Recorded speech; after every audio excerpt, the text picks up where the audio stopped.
utakuja kuishi kwenye kila kizazi. Utakuja kuishi kwenye kila kizazi. You live once per time. Unaishi mara moja kwa muda fulani. Hivi vipi ukishajua ya kwamba unaishi mara moja kwa wakati mmoja kwenye maisha haya? Utalala? Utaishi kwa kuchoka?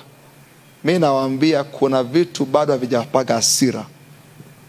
Ukweli havijapaga hasira, kwa sababu unasahau ya kwamba unaishi mara moja kwa wakati mmoja, na ukipotea ghafla ujue umepotea kweli, kwa sababu hutaishi tena, tutakuta kwenye milele kule mbinguni.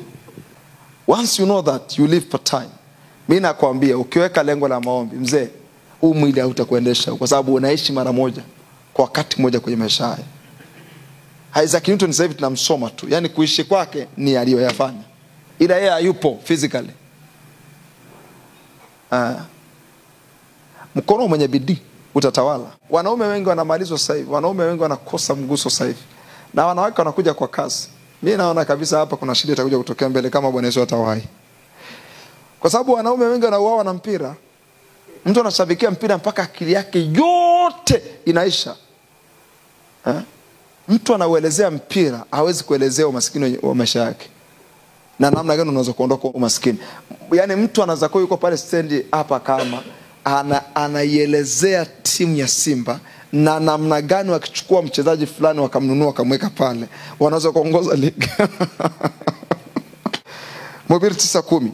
Angalia sasa hiyo tafsiri ya Mhubiri 9:10. Lolote, msema kwa sauti, lolote. Yani lolote likisha kwa lolote maana yake ni lolote. Kazi unayoifanya, maombi, kusoma Biblia, lolote kuhusiana wewe na mke wako, kutunza mahusiano kwenye familia yako, lolote likisha kwa lolote maana yake ni lolote. Na likisha kwa lolote maana yake ni universal term. Ukiona neno whatever na whatsoever, ujue ni universal. Lolote, popote, wakati wote, mahali popote, lolote. Mkono wako utakalo lipata kulifanya. Yani likisha sema lolote maana yake ni wakati wote.